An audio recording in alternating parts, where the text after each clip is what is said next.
I would like to say that you should be smarter, but I don't know how to could be smarter. We don't know anything about how to improve intelligence, and it's about you really know anything about how to improve intelligence either. But I can tell you that people who are nurturers come up with a strategy for solving the problem that's ahead of them. If you want to know something about yourself, sit on your bed. When I say to yourself, you got to be in this life, you got to be this ready, this no game, this what you want, think I'm doing wrong. That I know I'm doing wrong. That a good fish. That a good fish. You understand that? You will answer, and it won't be one you want, but very necessary one. In this video, we explore some of his best kept secrets for maximizing focus and achieving long-term success, so that you can study smarter and not harder. Now, I often tell people to fix the thing you rubbish every day. I know. Because people tend to think of this as trivial, right? You get up, brush your teeth, you have all your breakfast, you have, and have your routine that you go through every day, and will those roughly constitute 50% of your life. And we will think, well, that's Monday, and I don't need to pay attention to them. It's like, no, no, that's actually wrong. The thing you do every day, there's a much more important things you do. Hence now, all you have to do is to do the arithmetic. We make an average of $35,000 decision every single day, which can eventually lead to decision fatigue. A state of mental overload that can impede a person's ability to continue making decisions. As Bachelor Lecture Lisa Mann explained, the more decisions you have to make, the more mature you develop, and the more difficult it can become. This mental exhaustion can lead to poor choices, procrastination, or even to a tendency to avoid the decision altogether. One effective way to reduce decision fatigue is by simplifying daily routines, such as planning meals in advance, maintaining a consistent wardrobe, or establishing structured habits. Additionally, breaking down complex choices into smaller, measurable steps can make decision making feel less overwhelming, helping individuals conserve and energy for more important tasks. I can tell you that people who are ambitious come up with a strategy for solving the problem that has them, and then they do whatever they can do to do the strategy. So that, for example, if you sat down today or tomorrow for a couple of hours, 3 hours, and you view in a Google Calendar whatever you have happen to use with strategy for studying, and a list of when you all your assessment are due and all that, and when you're going to sit down and study, then you won't be in a position where you have to cram for 10 hours a day hastily right before you know an important exam. It is a very effective way of studying, by the way. I mean, first of all, people who cram for 10 hours by saying they are studying for 10 hours, but they really are because I can't study for 10 hours. I don't have the power of concentration that would enable me to do that for that period of time. I can manage about 3 hours of intense intellectual activity before I'm ready. Then as represent now frontiers in human neuroscience found us by learning where study sessions are spread out over time can be traced as effective smart learning. This approach enhances memory retention and recall by encoding information into long-term memory. Research consistently show that students who spy out their study perform better as assessment taken a week later compared to those who cram. In addition to spy learning, getting enough sleep plays a crucial role in learning and memory.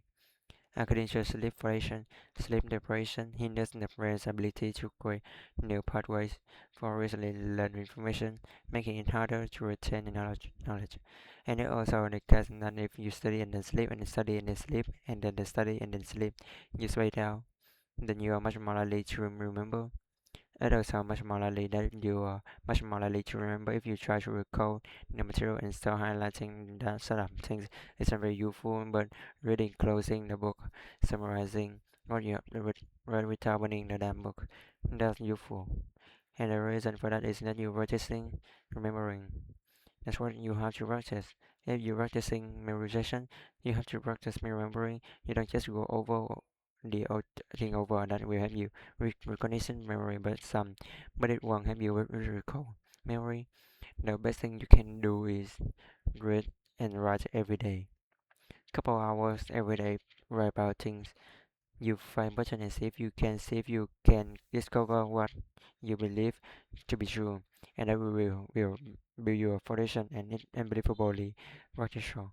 Research published by Jackson V. was that Brigham Young studying university explore how reading literary fiction enhances a person's ability to understand others and skill know the similarity of mind.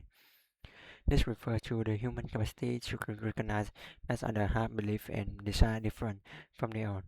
In the study, participants were divided into the group and assigned different reading materials. Afterward, they took a test measuring their ability to perceive others' emotion. The results showed that those who read literary fiction scored significantly higher than those who did not read at all. So what seemed to happen in story is that they distill. So that they watch people watch people, and then they tell story about what they see, but they leave a lot of old story, everything that's boring, hopefully, and then more and more story about exciting getting set up. I read it, and then maybe a great writer come along where there's something really interesting, profile character transformations, and then you say well that's fiction, then you say well that's not true because it's fiction. Then but then maybe that's not right. Maybe it's more than true. Because who want the truth mundane reality, you got already got that matter. What you want is the distillation of interesting experience.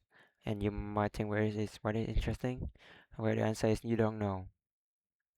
That's the thing that's so cool. When you think about behavior, you tend to think about voluntary behavior, but a motivational state will this habit are activated depending on the situation. Autonomic response. So, for example, when you food deprived and you start to think about food and start to organize your behavior toward food as and to be safe in the world that why your body also prepare for food.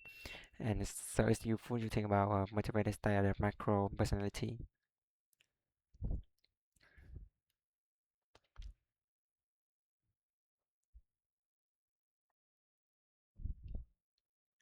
According to an article from recognition to the title, the scientific truth behind the fake it till you make it. Mental imagery and actual reception share common neural circuits, so they have different firing dynamics. This phenomenon is explained by House's law, which states that neurons that fire together wire together. In other words, if you do something in association with something else, the two things will get interact at the neural level. This principle highlights the brain's ability to strengthen neural connection through repetition and association.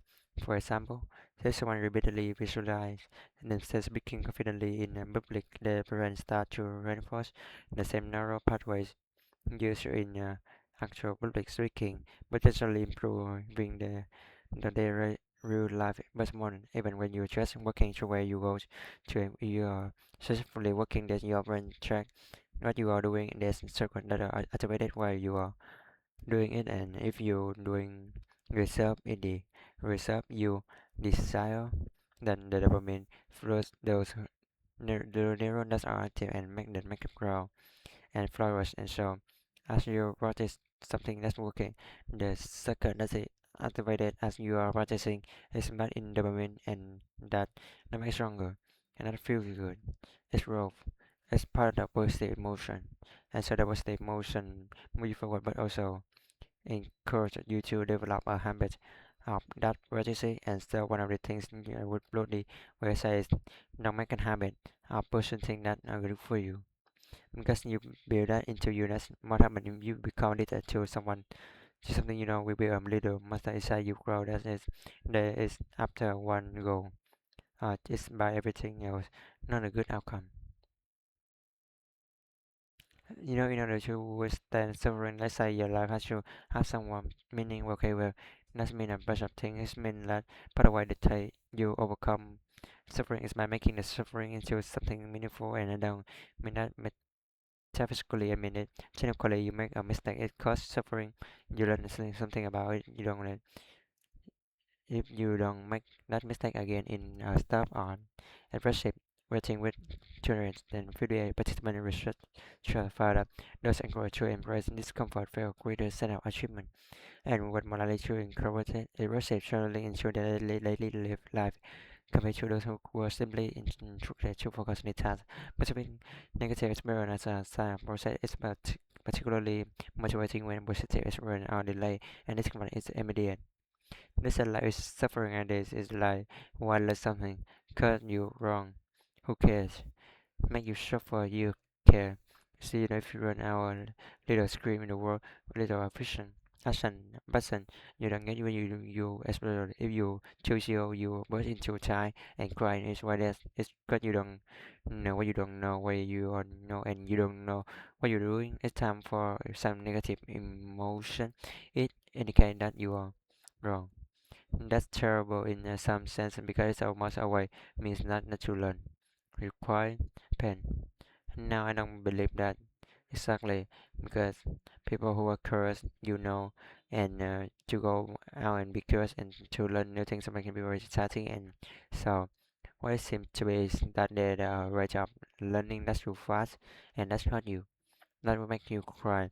But if you get it right, just right, you start opening up in enough routine as you can the possibility without being opened by the as by the element of it. You can tell when it happened. This one is a good set of connection concern.